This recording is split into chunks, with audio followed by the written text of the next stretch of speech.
Salut les cathos, j'espère que vous allez bien. Heureux de vous retrouver pour une nouvelle vidéo. Voilà, aujourd'hui les cathos, il nous faut traiter d'un autre sujet. Pourquoi Jésus a été baptisé à l'âge de 30 ans? Il y a deux raisons à voir. D'abord, la première raison est la loi. Regardez ce qui est écrit en Matthieu 5, 17 à 18. Ne pensez pas que je suis venu abolir la loi ou les prophètes. Je ne suis pas venu abolir, mais accomplir. Amen, je vous le dis. Quand le ciel et la terre disparaîtront, pas une lettre, pas un seul petit trait ne disparaîtra de la loi, jusqu'à ce que tout se réalise. Le Christ, les cathos, dans ce passage, nous prévient qu'il n'est pas venu abolir la loi, mais bien l'accomplir. Et pourquoi accomplir cette loi? Jésus nous le dit en Jean 6, 38. Car je ne suis pas descendu du ciel pour faire ma volonté, mais pour faire la volonté de celui qui m'a envoyé. Le Christ, qui est parfait, veut se soumettre à la volonté du Père. Car Jésus sait que le Père est parfait et que sa volonté est donc parfaite. Comme il est écrit en Matthieu 5, 48. Vous donc soyez parfaits comme votre Père céleste est parfait. Dieu étant donc parfait et ses décisions donc parfaites, le Christ a donc accompli cette volonté du Père parfaitement. La loi qui avait été donnée pour rendre l'homme meilleur, comme nous le dit saint Paul en Romains 7, 7. Voici ce que nous dit saint Paul. Que dire alors? Que la loi c'est le péché? Absolument pas. Je n'aurais pas connu le péché s'il n'y avait pas eu la loi. En effet, j'aurais ignoré la convoitise si la loi n'avait pas dit « Tu ne convoiteras pas ». Mais le péché a saisi l'occasion et par le commandement il a produit en moi toutes sortes de convoitises. Car sans loi le péché est chose morte. Il faut donc comprendre que c'est la loi de Dieu qui nous fait découvrir le péché. Sans cela, nous ne comprendrions pas ce qu'il est. Le Christ, qui était juif, a donc rempli avec une perfection absolue ce que la loi prescrivait. Saint Jean Chrysostome nous dit: pourquoi Jésus-Christ laisse-t-il passer 30 ans avant de se faire baptiser? C'est parce que après son baptême, il devait anéantir la loi. Mais Jésus a d'abord voulu s'y soumettre entièrement et l'a accompli avec exactitude jusqu'à ses 30 ans. Voilà les cathos. Pourquoi ce saint nous dit anéantir la loi, alors que Jésus nous dit clairement, comme nous l'avons vu, qu'il n'est pas venu abolir la loi, mais l'accomplir. Il nous faut pour cela repartir dans le livre de l'Exode, pour comprendre le sens profond de cet anéantissement de la loi. En Exode 21 à 23, Dieu donne une liste de choses à ne pas faire ou à faire. Toutes ces recommandations de Dieu sont parfaites, car dictées par Dieu lui-même, comme nous allons le voir. Voilà donc, il y a une liste de recommandations. Je vais vous en donner que quelques-uns parce qu'il y a beaucoup de recommandations. Une magicienne, tu ne laisseras pas vivre. Qui couche avec une bête sera mis à mort. Qui sacrifie au Dieu sera voué par interdit, sauf si c'est au Seigneur et à lui seul. Tu n'exploiteras ni n'opprimeras l'immigré. Vous ne maltraiterez pas aucune veuve ni aucun orphelin. Tu ne rapporteras pas de rumeurs sans fondement, etc., etc. Et Dieu, par ses commandements, essaie d'ouvrir le cœur et l'esprit à l'homme sur ce qui est bien ou mal. Seul Dieu est capable de cela. Car un voleur sait qu'il en est un, parce que Dieu a dit « Tu ne voleras pas ». Un homme ou une femme adultère sait qu'il en est un ou une, parce que Dieu a dit « Tu ne commettras pas l'adultère ». Vous comprenez? Etc., etc. J'espère que vous comprenez que c'est Dieu qui nous fait découvrir que nous sommes des pauvres pécheurs. Tout homme sans Dieu se croit saint. Et après avoir dicté ses lois, en Exode 31, verset 18, il est écrit: Puis, ayant achevé de parler à Moïse, sur le mont Sinaï, il lui donna les 2 tablettes de la charte, les 2 tables de la charte, tables de pierre écrites du doigt de Dieu. Nous voyons les cathos que ces tables nous sont données pour nous souvenir de ce que Dieu a dit. Ces tables sont le signe visible que Dieu nous donne. Nous qui sommes des gens si matérialistes, nous avons besoin parfois de choses visibles pour retenir et pour comprendre. Mais cela, ces tables, sont pour nous préparer à autre chose. Cela est pour imprimer ces tables dans notre cœur, comme il est écrit en Jérémie 31 à 33. Voici donc l'alliance que je conclurai avec la communauté d'Israël, après ces jours-là, oracle du Seigneur. Je déposerai mes directives au fond d'eux-mêmes, les inscrivant dans leur être. Je deviendrai Dieu pour eux, et eux, ils deviendront un peuple pour moi. Voilà donc pourquoi dans notre cœur. Tout simplement parce qu'il nous faut les avoir toujours avec nous. Notre conscience et la grâce de Jésus doivent nous amener à laisser cette loi jaillir de notre cœur. Mais continuons. Nous savons que Moïse était parti chercher ses tables sur le mont Sinaï. Mais le peuple qui était en bas, quant à elle, attendait le retour de Moïse et s'impatientait. Le peuple se fabriqua donc un veau d'or qu'ils proclamèrent Dieu d'Israël. Je vous passe les détails de cette impatience et de cette création du veau d'or. Et revenons au concret. Dieu, voyant cela, dit à Moïse: Redescends donc, ton peuple s'est corrompu, c'est-à-dire détourné de moi. Revenons au concret de notre vidéo. En Exode 32, versets 15 à 20, il est écrit: Moïse s'en retourna et descendit de la montagne, les 2 tables de la charte en main, tables écrites des 2 côtés, écrites de part et d'autre. Les tables, c'était l'œuvre de Dieu. L'écriture, c'était l'écriture de Dieu, gravée sur les tables. Josué entendit le bruit des acclamations du peuple, et il dit à Moïse: Bruit de guerre dans le camp. Mais celui-ci dit: Ni le bruit des chants de victoire, ni le bruit des chants de défaite. Ce que j'entends, c'est un bruit de cantique. Or, comme il s'approchait du camp, il vit le veau et des danses. Moïse s'enflamma de colère et ses mains. De ses mains, il jeta les tables et les brisa au bas de la montagne. Il prit le veau qu'ils avaient fait, le brûla, l'écrasa tout fin, le répandit à la surface de l'eau, et il fit boire les fils d'Israël. Voilà donc, comme nous venons de le voir, Moïse détruisit donc les tables. Car foudrage, voyant son peuple se détourner si vite de leur Dieu, en s'en créant des faux. Réflexion: Moïse a-t-il détruit la parole de Dieu?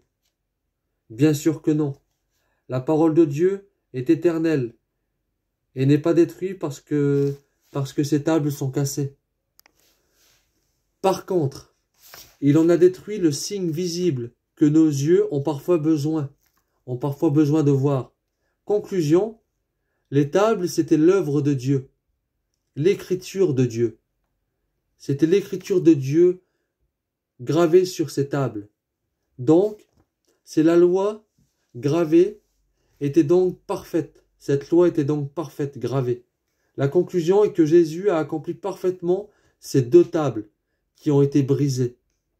Cette loi qui était écrite sur ces tables étant parfaite, seul Dieu pouvait donc l'accomplir parfaitement.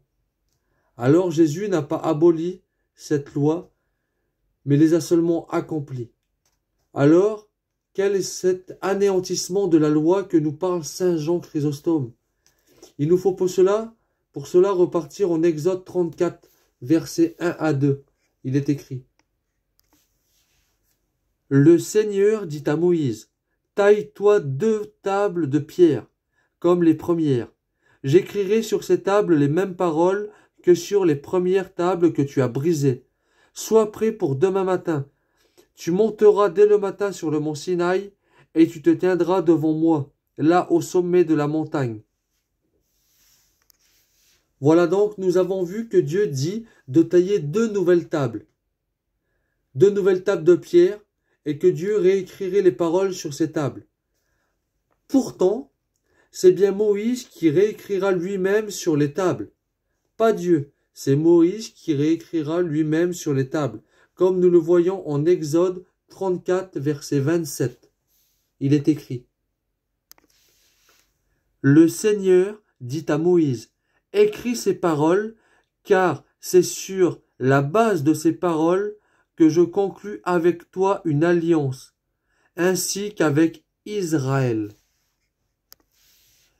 Il fut donc là avec le Seigneur 40 jours et 40 nuits. Il ne mangea pas de pain, et il ne but pas d'eau, et il écrivit sur les tables les paroles de l'alliance, les 10 paroles. Nous commençons les cathos tout doucement à entrevoir ce mystère. La loi de Dieu est parfaite, mais écrite par Moïse. La pensée humaine, à ce moment-là, s'engouffre dans l'interprétation des lois. Moïse, qui a été un grand homme, dans sa foi et dans son obéissance à Dieu, et il a fait ce qu'il a pu pour interpréter cette loi de Dieu.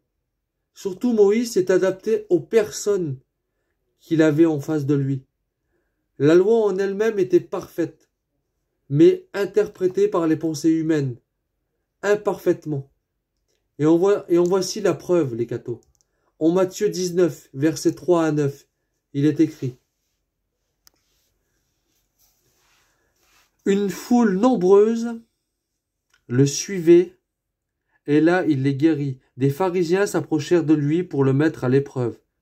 Ils lui demandèrent, donc à Jésus, est-il permis de renvoyer sa femme pour n'importe quel motif?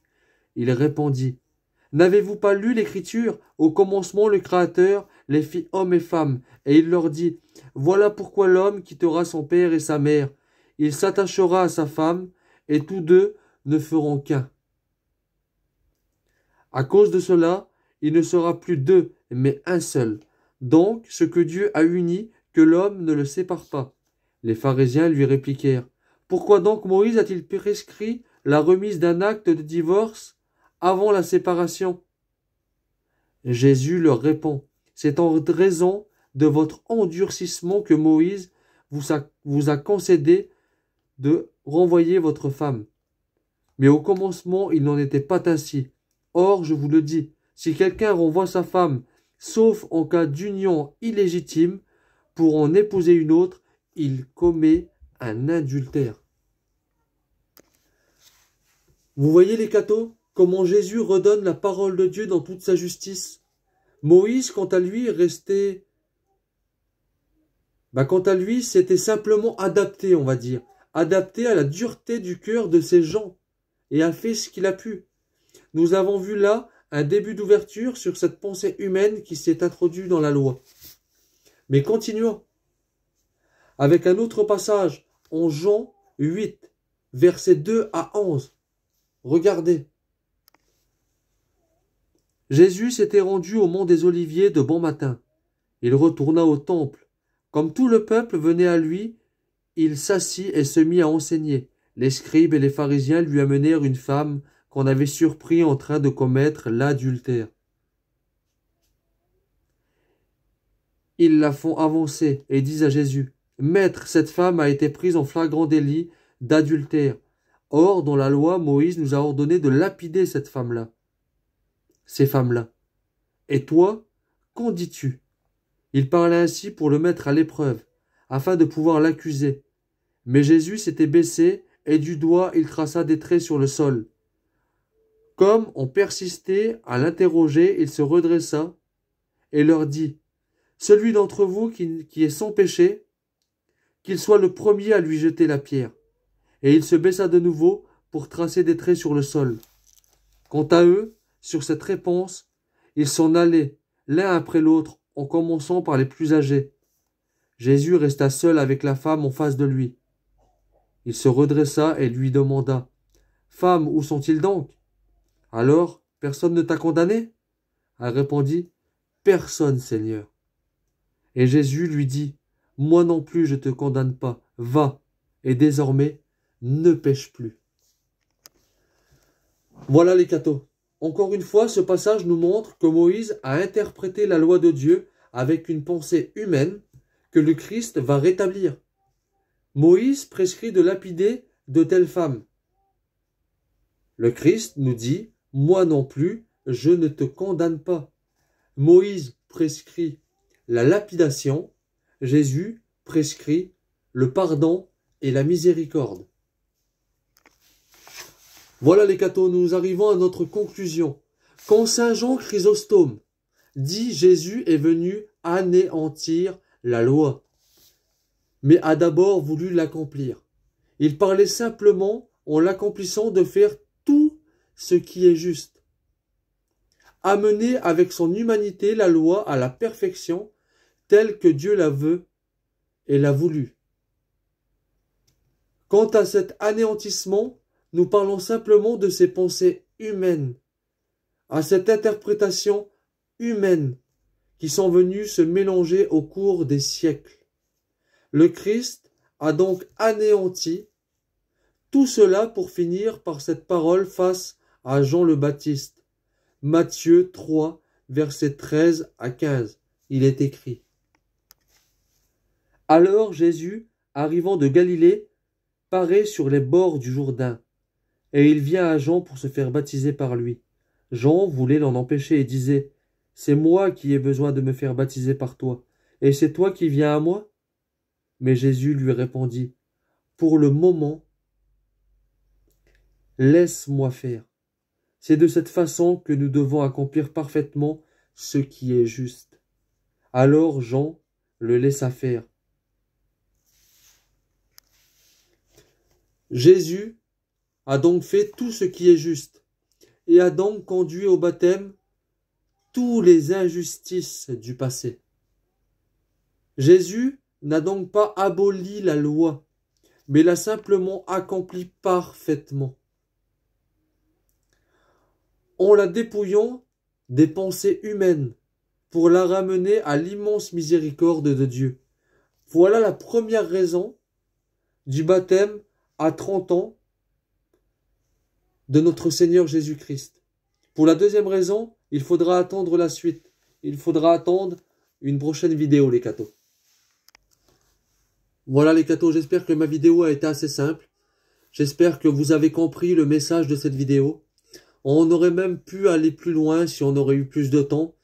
On aurait même pu mettre les pensées humaines qui se sont introduites à travers les saintes écritures, à travers ces centaines d'années qui sont passées.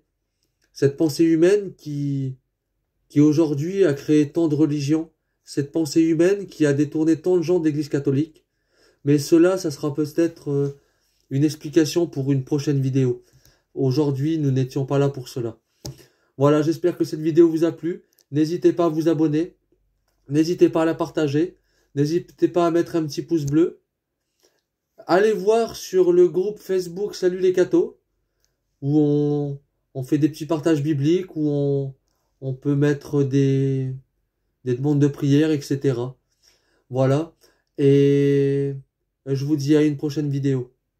Voilà, que Dieu vous bénisse. Et à plus les cathos.